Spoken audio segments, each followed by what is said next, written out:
Hey guys, welcome back to the channel. Another episode focusing on the Sierra RS500 Cosworth. In fact, episode 4. Previous episode, the car went over to J-Tech Automotive and Jamie found out that the engine has bore scoring, which was not what I wanted to hear. So you're probably wondering, what is it doing back here? Well, it's here, but there's no engine.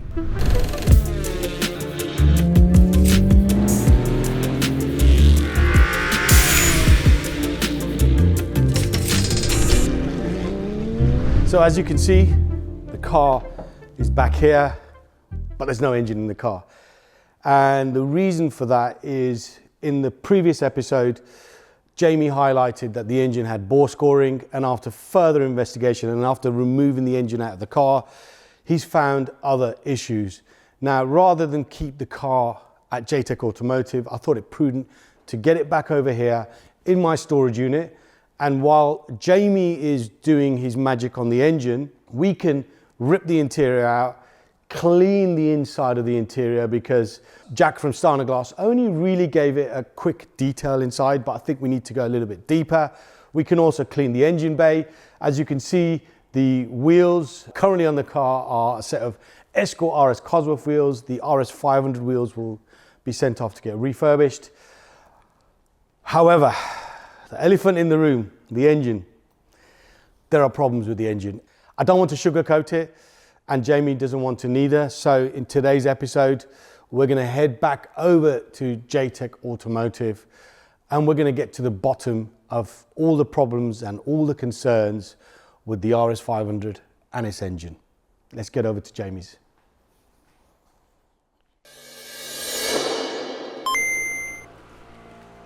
We are here at J-Tech Automotive to see Jamie. This is raw. I'm mic'd up, Jamie's been mic'd up. I've not seen the engine. Obviously the car's back with me at CAS. We know the engine's in bits. We know there are issues. So I'm going to cover some of the points that some of you have mentioned on the previous episode. This is not clickbaity.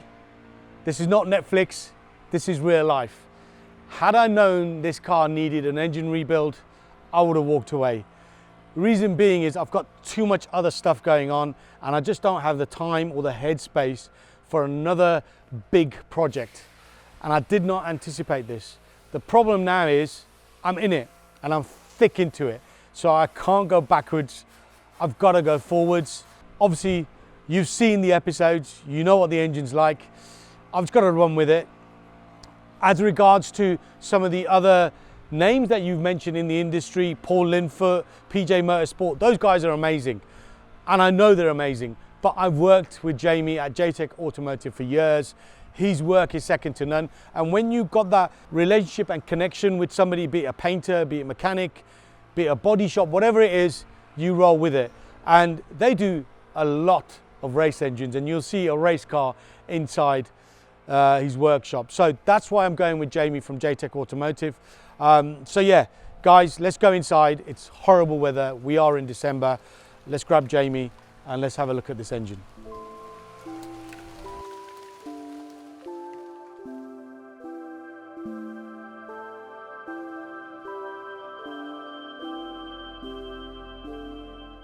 Jamie. You all right? Yes, so this is raw. I know the engine's here. Yep. I know we have problems. Yep. And I don't want you to sugarcoat anything. Okay. To say it as it is, we're not calling out any mechanics that have worked on this car over the 38 years that this car's been alive. It's just an engine that's had a hard life. Yeah, it's been around the world. Yeah. And it's been in many different hands. So let's get into it. Right. So I think last time the engine was still in the car, wasn't it? Correct. We put the camera down the bores, found some ugly markings, decided not to fire it up that day, which, looking at what we've stripped, was probably a good call. Okay. I think it would have run, but it would have run badly and wouldn't really have gained us anything. One of the reasons we stripped it was the watermarks in the cylinders. Put your nail in there, you can feel that. Yeah. You shouldn't be able to feel that. Yeah. And there's watermarks in all of them. That's the one that's the worst. Okay. So we decided we'd just strip it. And in doing so, it was quite a good job we did. As you can see, the state of the shell bearings That's as they came out of your car. That one was about to spin. Wow. Well, look, I'm not a mechanic, but I know that's not good. Should not be like that, no. And that's the top bearing, which is the one in the rod, which gets most of the force. The other ones, they're all through to the copper. So that was one of the first things we spotted. One of the next things we spotted was, if you can see on the side of the piston, you shouldn't have that little dimple in there. You did mention that previously. That's what we saw on the camera. So you can see there, it's like a dent. It's like it's been dropped. Right. That is down to heat. Okay. There's also a mark in there where the valve has clipped it. Yep. So valves shouldn't come into contact with pistons. They're all a little bit like that. Number one was the worst. When taking it apart, the crank pulley centre bolt was loose. So the front sprocket, the lower sprocket on the cam belt, that's been loose. You can see that's been fretting on the crank. Again, it's key weighed, but it shouldn't be loose. The cams are either standard or reprofiled, but if you look here, see that big gouge in it? Yeah. Feel it with You your can nail? see it. Oh yeah. That's picked up in the head, and it's done a little bit of damage to the journal. The head would go again, but that's not very nice. The crankshaft is very nice. It's been really, really well done. They spent a lot of time on that. However, the rear main seal was covered in silicone when we stripped it, which normally indicates people have tried to bodge it up to stop it leaking. But if you look here, see all that marking on that? See that, yeah. The oil seal that runs on the back will never ever seal running on that because it interrupts the seal. So oil can come out. So that was the cause of the rear main leak. Some of this bearing material has gone through the oil pump. You look at all the scoring on the oil pump, inside, outside, Yeah. in the rotors, there's a massive chunk. Feel that in there. Yeah. So the oil pumps, Had it. you can see that in there. It's pretty rough. There's a lot less of this because it's been through the washer quickly, but there's lots of bits of silicone in the pickup, which we're covering quite a lot of it. So that's not going to help in the oil control. All the waterways, you see all this green fur, all of the waterways were blocked with this. Now, yeah, that all washes out. It's washed out the block where Dan's pressure washed it, but all of the water system was full of that. The stat housing, everything. That's not very good. The valve guides, there's an awful lot of wear in the valve guides, both exhaust and inlet.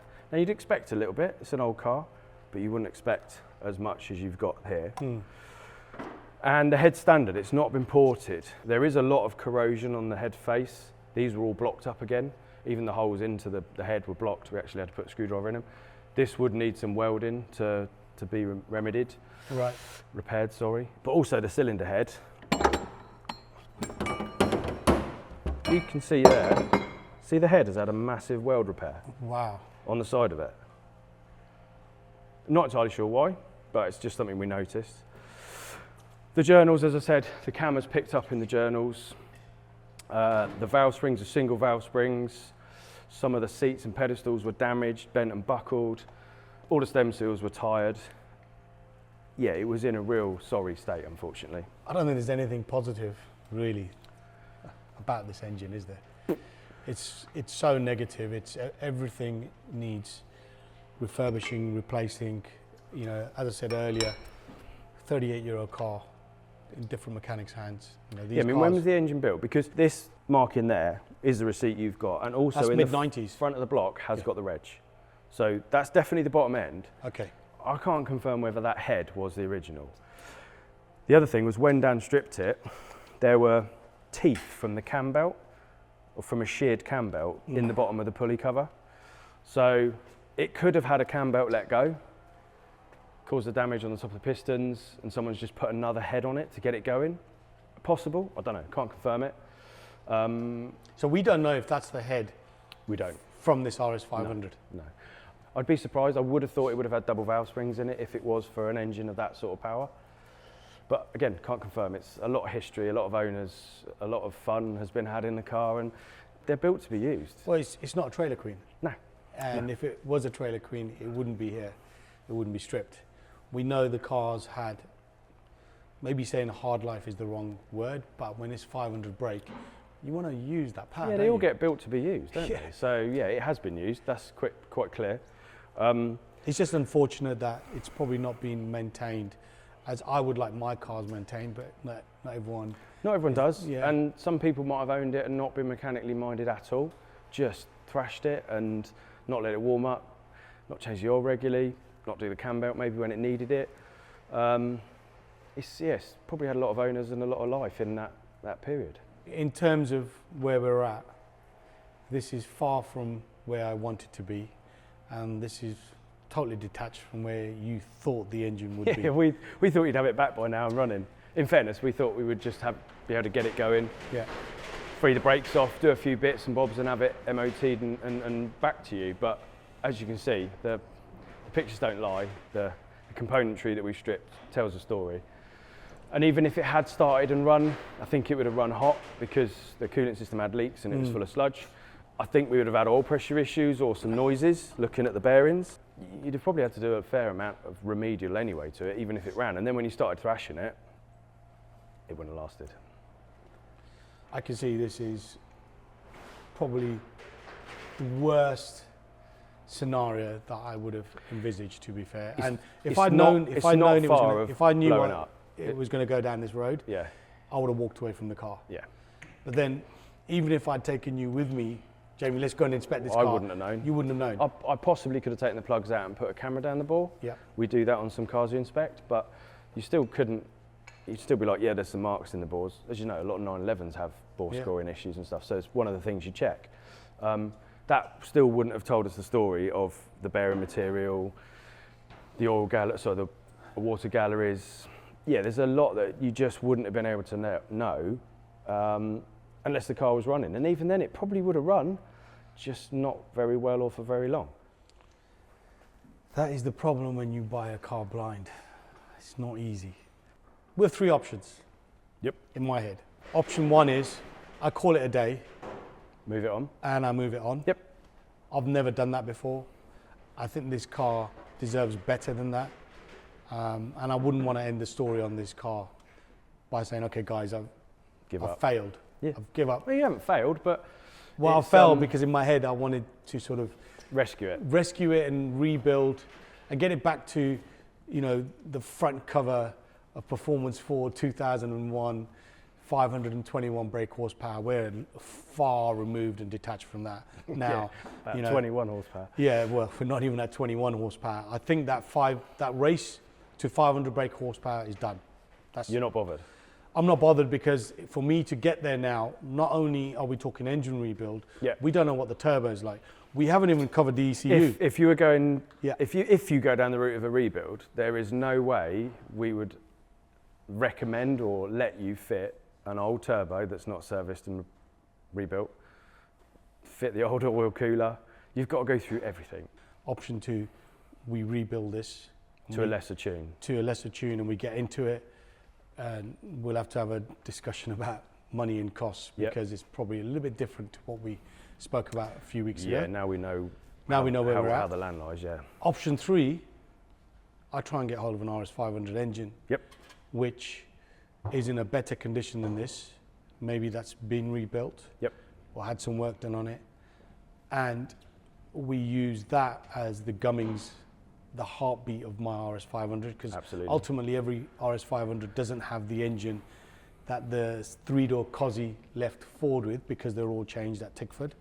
So that wouldn't really change anything. Nope. Because there's no numbers matching. It'd just be a different engine number on it, but you can have that changed. Yeah, well, we'll just speak to Paul Linfoot and say, can you change your spreadsheet? Yeah. I've actually had 2 people reach out to me that I trust, and they've got RS500 engines. I've yet to speak to one of them. I've left a message for the other. In fact, I've yet to speak to both of them. One we've communicated with. At the moment now, I think it literally is hands down, tools down. There's so many bits that need machining, sourcing before we even go about assembling it after we choose a spec. Buying an engine that's already built would cut all of that out, all of the time scale out, and your car would be back together a lot quicker. And I'm assuming these parts do have a value. Yeah, absolutely. Not top value, they all need work, but a 200 block with 6 long studs, someone's going to want it.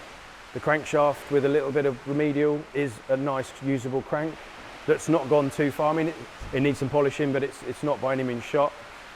Sorry, that noise you can hear in the background is just the rain. That's the rain. It's really horrible outside. The cylinder head needs a lot of work, but again, I think a lot of these parts are very old parts and they need a lot of work if they've not had a charmed life. Okay, well, I'm going to be honest, there's not much I can do here now. There's not much we can do, really. Yeah. You need a bit of time to see what I need to options digest are out it. there. I'm not in no race here. There's no deadline. Yep. I would have liked to have the car back for spring.